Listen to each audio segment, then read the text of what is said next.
Sveiki, trumpai pristatysime Jums Lietuvos energetikos agentūros balandžio 4 dieną paskelbtų kvietimų teikti paraiškas elektros energijos kaupimo įrenginiams įsirengti pagrindinės finansavimo sąlygas. Numatyta, kad paraiškas dėl kaupimo įrenginių įsirengimo finansavimo bus galima teikti iki šių metų spalio 4 dienos 16 valandos. Iš viso kvietimų yra skirta daugiau nei 3,2 milijonai eurų ir kvietimų finansuojama veikla yra iki 500 kWh talpos ličio geležies fosfato ar ličio jonų elektros energijos kaupimo įrenginio įsigijimas ir įsirengimas. Pagal kvietimą teikti paraiškas vienas jungtinio projekto pareiškėjas gali teikti atskiras paraiškas finansuojamai veiklai įgyvendinti atskiruose nekilnojamo turto objektuose. Tai yra vienam nekilnojamo turto objektui, kuriame bus įrengiamas kaupimo įrenginys, teikiama viena paraiška. Finansavimą galės gauti tiek elektros energijos gamintojai, tiek gaminantis vartotojui, taikantis gryno atsiskaitimo būdą. Svarbu, kad pareiškėjai atitiktų tinkamą pareiškėjo statusą. Tai pareiškėjais gali būti labai mažos ir vidutinės įmonės, registruotos ne trumpiau nei 1 metus iki paraiškos pateikimo. Taip pat ūkininkai atitinkantis labai mažų ar vidutinių įmonių statusą, kurių ūkiai iki paraiškos pateikimo ne trumpiau nei 1 metus yra įregistruoti ūkininkų ūkių registre. Taip pat paraiškas galės teikti atsinaujinančių išteklių energijos bendrijos, piliečių energetikos bendrijos, kai dalininkais nėra didelės įmonės. Kvietime gali dalyvauti ir pelno nesiekiantys juridiniai asmenys, siekiantys įgyti atsinaujinančių išteklių energijos bendrijos arba piliečių energetikos bendrijos statusą. Tokių įmonių steigimo dokumentuose turi būti nustatytas tikslas teikti aplinkos, ekonominę arba socialinę visuomeninę naudą savo dalyviams, ar tą naudą teikti vietose, kuriuose jie vykdo veiklą ir jos pagrindinis tikslas nėra pelno siekimas. Šie juridiniai asmenys, kurie dar tik siekia tapti bendrijomis, tarp dalininkų negali turėti didelių įmonių.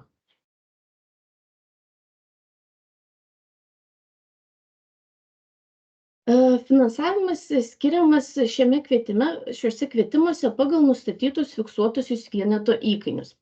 744,23 € be PVM už įrengtą ličio geležies fosfato kaupimo įrenginio kilovatvalandę arba 646,41 € be PVM už įrengtą ličio jonų kaupimo įrenginio kilovatvalandę.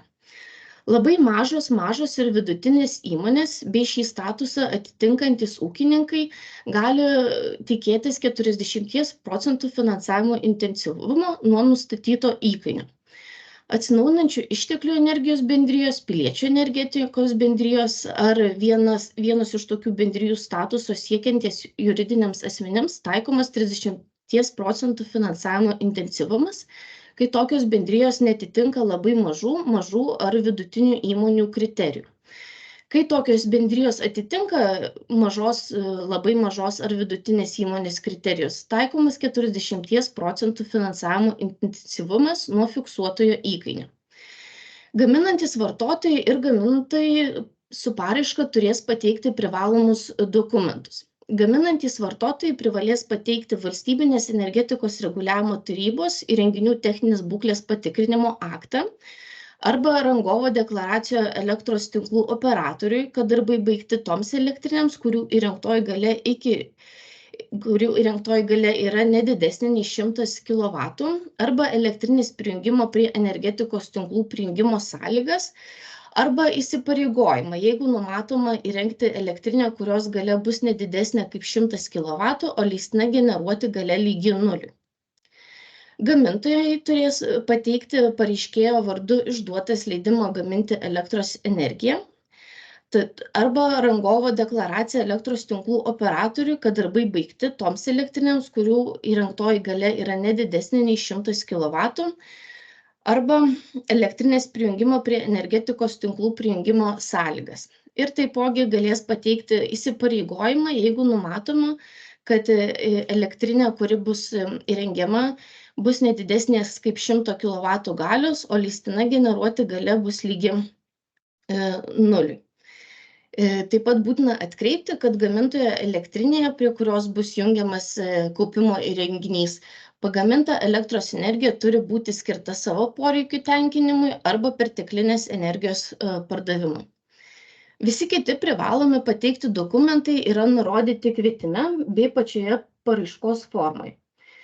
Taip pat būtina atkreipti dėmesį, kad tinkamas finansuoti yra ličio geležies fosfatų ar ličio jonų elektros energijos kaupimo įrenginys, elektros energijos kaupimo įrenginiui įrengti reikalingi būtinieji priedai arba ir taip pat įrenginio montavimo darbai ir išlaidos. Taipogi labai svarbu atkreipti dėmesį į tai, kad visa įranga ir susiję komponentai turi būti nauji ir nenaudoti, o tinkamų išlaidų laikotarpis prasideda tik nuo paraiškos pateikimo Lietuvos energetikos agentūrai dienos. Tai yra iki paraiškos pateikimo negali būti sudaromos kaupimo įrenginių ar kitų komponentų pirkimo pardavimo sutartis, negali būti pradėti montavimo darbai. Kaupimo įrenginį įsirengti reikia per 12 mėnesių nuo Lietuvos energetikos agentūros rašto dėl finansavimo skirimo datos. Esant poreikiui, projektą galima pratęsti iki 2026 m.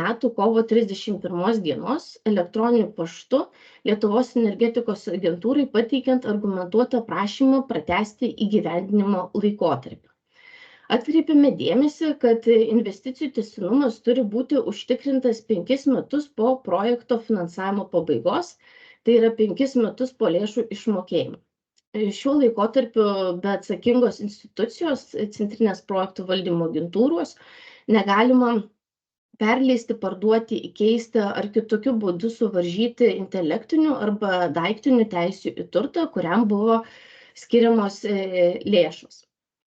Jungtinio projekto pareiškėjai įsipareigoja, kad tęstinumo laikotarpiu per metus kaupimo įrenginyje kaupiama elektros energija iš tiesiogiai prijungtos saulės ar vėjo elektrinės turi sudaryti ne mažiau kaip 75% visos kaupiamos elektros energijos.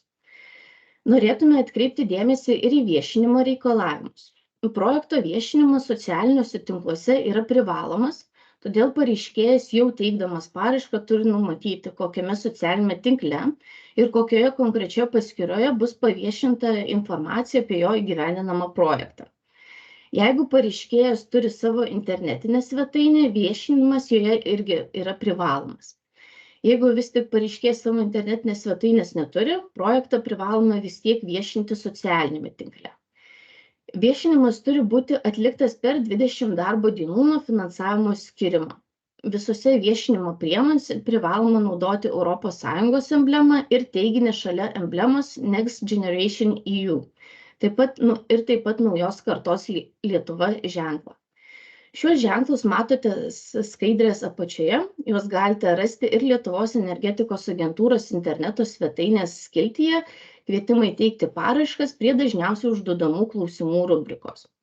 Socialiniuose tinkluose rekomenduoju naudoti 3 grotažymes, tai yra finansuojama ES, Next Generation EU ir naujos kartos Lietuva.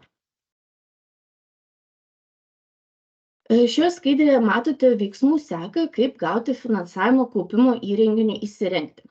Pateikus paraišką Lietuvos energetikos agentūrai, ji bus įvertinta per 60 darbo dienų.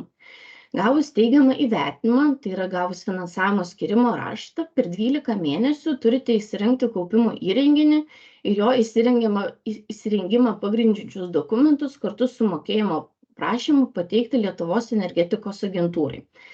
Per 60 darbo dienų bus patikrintas mokėjimo prašymas, o dotacija išmokama per 10 darbo dienų nuo teigiamai įvertinto mokėjimo prašymo.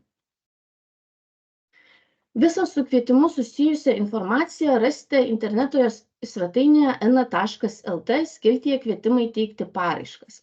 Šioje skiltyje rasite ir prisijungimo prie paraiškų pildymo formos nuorodą, kvietimo sąlygas, dažniausiai užduodamus klausimus bei mokymų medžiagą.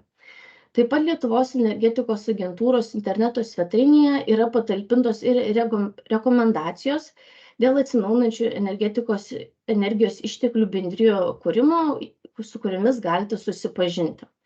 Kilus papildomiems klausimams galite kreiptis skaidrėje nurodytų bendruoju telefonu arba rašyti elektroniniu paštu. Ačiū už dėmesį.